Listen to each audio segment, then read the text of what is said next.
So, while some of the mixed multitude of Israel were black, and there were some blacks in Egypt, the bulk of the Egyptians were not black.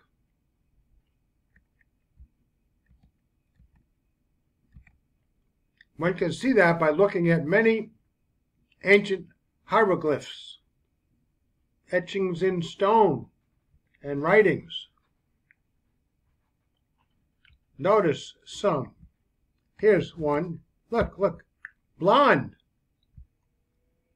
Okay, and features that are Caucasoid, blonde, ancient Egyptian woman. Take a look again, the color of the hair and the features of the face. Caucasoid. We looked at this woman here, depiction above of a white woman with wings. Here's another woman who has Caucasoid features, Egyptian woman. And here's a man, depiction above, white Egyptian man. Look at the skin color and the features. We have a worker in the field. Yet, when you look at them, you see someone with Caucasian, not Negroid nor Mongoloid facial features. Now, some black Egyptian advocates have objected to the use of ancient pictures as they claim that people had their skin lightened for pictures and so on, anciently, to reflect a higher social status, which one told me. How do they know this? They just say it. However, if that is true, it would tend to confirm that the bulk of the pharaohs would not have been black anyway, as presumably the pharaoh would have the highest social status. So why would he then have people that weren't his race? If he were black, why would he have most people be featured with Caucasoid features? So, even when intentional picture lightening may have occurred, that would not change the overall appearance of being Negroid to Caucasoid, right? Unless they had plastic surgeons there, they may have. Furthermore, when Negroid black women, men or black women are shown, they are shown as essentially the color black on hieroglyphs, as I have seen. Notice the following 1820 sketch of something on the wall of the tomb of the ancient pharaoh Setai, the first, 13th century BC. Different features. Black skin, white skin, brown. The man to the far left was considered to be Libyan, and the far right was considered to be an Egyptian. Here you go. Now, most ancient Egyptians were not black. Some were white, some were brownish, but with Caucasian facial features. Despite all this proof, someone challenged me on this and challenged me to debunk an article that asserted that the Israelites were black because supposedly the Egyptians were black. The proof was that the article quoted opinions of some 19th century researchers who mistakenly claimed the ancient Egyptians were black. So to further debunk that nonsense, I looked for more evidence. Notice the following photograph. The mummy. Look at his features. Who was this? The mummy of 19th century dynasty, King Ramses II. That Egyptian leader obviously was not black. When I showed the above picture to one who pushes the black Israelite lie, he claimed that the photograph was fake. There you go. But let me add that there are also numerous statues of Ramses II, and none of these show a black man either. Yet various proponents of black Egyptianism still want to insist that he was Negroid, which he was not.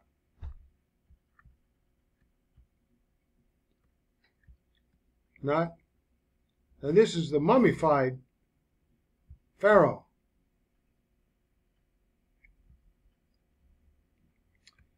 And look at some of the statues. Just Google it yourself to check on this. Notice the following statue of Prince Re-Hotep, son of Pharaoh Seneferu, and his wife Nofret. White. Suntan, yes, but features that are Caucasoid.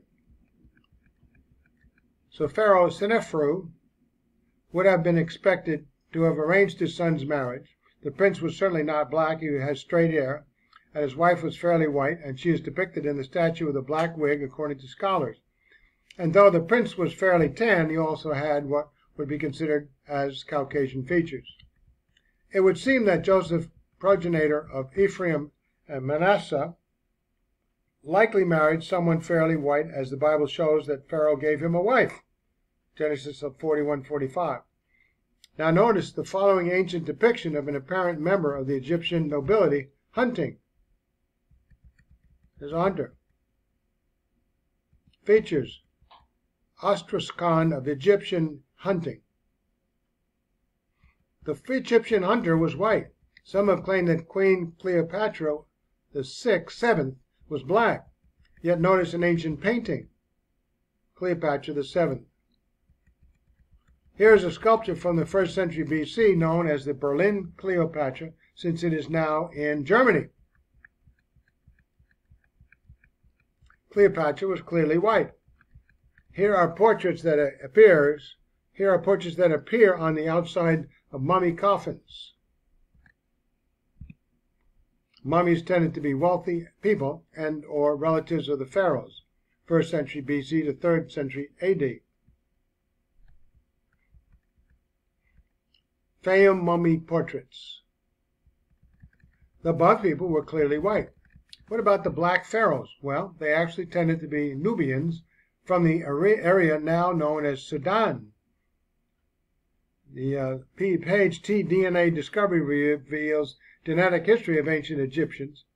That's where it came from. History shows that the Nubians invaded Egypt and ruled from 744 to 656 BCE and had pharaohs there. But that was centuries after the exodus of the Israelites, so those black pharaohs did not represent the earlier Egyptian leaders, nor did they remain in power in Egypt that long. Now, this does not mean that no Egyptian pharaoh could have been black. There were different dynasties, and one could have had a black wife. But the bulk of Egyptian pharaohs were Caucasian. Do not be misled by a few photos pushing the black Egyptian position. The bulk of ancient Egyptians simply were not Negroid. Furthermore, notice some DNA information. Egyptologists, writers, scholars, and others have argued the race of the ancient Egyptians since at least the 1970s. Some today believe they were sub-Saharan Africans. The problem, it was thought, is that mummy DNA couldn't be sequenced. But a group of international researchers using unique methods have overcome the barriers to do just that. They found that the ancient Egyptians were most closely related to the peoples of the Near East, particularly from the Levant. This is the Eastern Mediterranean, which today includes the countries of Turkey, Iraq, Israel, Jordan, Syria, and Lebanon. The mummies used were from the New Kingdom and a period later than the Middle Kingdom, when Egypt was under Roman rule. Modern Egyptians share 8% of their genome with Central Africans, far more than ancient ones, according to the study published in the journal Nature Communications. The influx of sub-Saharan genes only occurred within the last 1,500 years. This could be attributed to the trans-Saharan slave trade or just from regular long-distance trade between two regions. Improved mobility on the Nile during this period increased trade with the interior, researchers claim. Perry P. Were the ancient Egyptians black or white? Scientists now know. June 11, 2017, look at this website.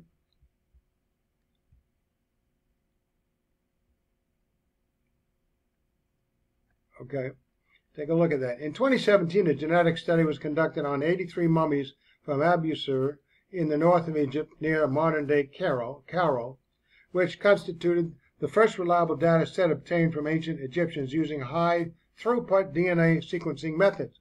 The study showed that ancient Egyptians had the greatest affinity for modern Middle Eastern, Arab, Levantine, and Anatolian populations, and had significantly more affinity with southeastern Europeans than with sub-Saharan Africans.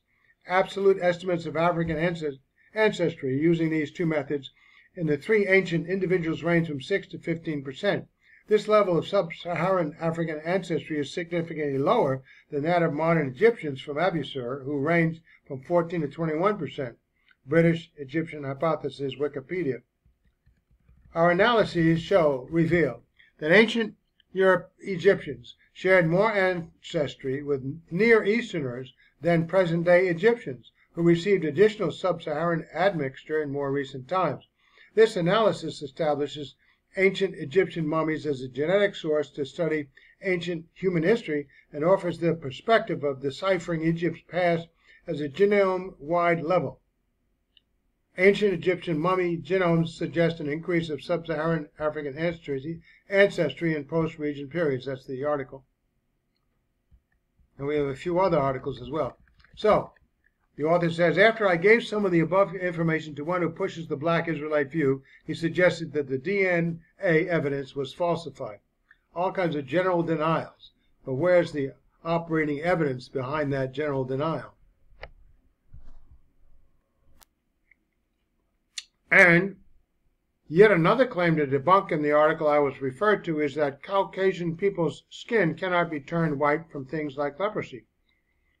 Scriptures like Leviticus 13:4 were cited, which states, "But if the bright spot is white on the skin of his body and does not appear to be deeper than the skin, and its hair has not turned to white, then the priest shall isolate the one who has the sore even 7 days."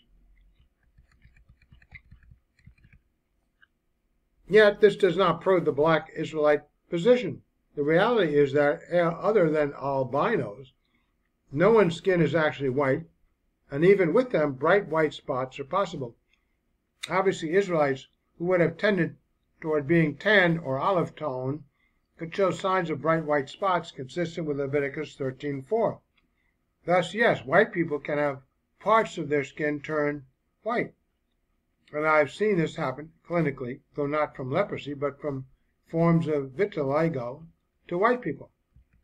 They're grasping at straws. Another argument is that Egypt means black land, and that proves people were black. No, it does not. Consider the following. The name Egypt is believed to have come from the original name of Egypt's ancient capital, Memphis, Hot Ka Ptah, meaning castle of the Ka of Ptah. This name was often used even for the country as a whole.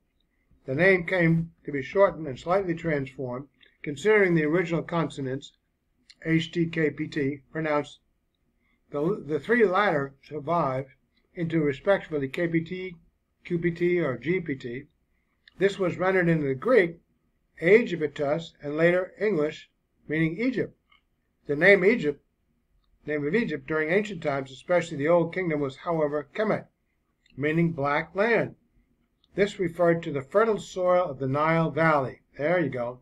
Sometimes an opposite denotation was applied, desert, meaning red land. This referred to the desert, which also back then was the dominant landscape of the Egyptian territory. Today, the national name for Egypt is Misr, M-I-S-R, which comes from the Arabic and means simply land or fortress, referring to the earliest Arabic settlements on Egyptian soil, located south of what would become Cairo. So, Egypt, meaning of the name, look Lex Encyclopedia. That's where that came from. Therefore, the name does not prove that the residents were black, as it would have make little sense for them to name the country after the color of the people, as many lands to the south also had black people as well. But naming it related to the land itself is more consistent with what seems to have happened. They're just shooting from the hip, not doing any internal research. So anything that comes up that goes against them, they just say it's not true without any evidence. Perhaps it should be mentioned that I went through an article titled 10 Arguments That Prove Ancient Egyptians Were Black. You can take a look at the website here.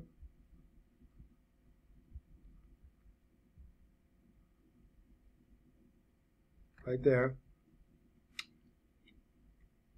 Now, but, what do we say to that? Those arguments were not proof. They were assertions that other evidence not generally in the article refutes. Anyway, despite claims, the bulk of the ancient Egyptians were not black, nor were the bulk of the Israelites. Now look at the following. Okay. What is this? Merenpet stele. The Merenpet stele is dated to the 1200s BC. This actually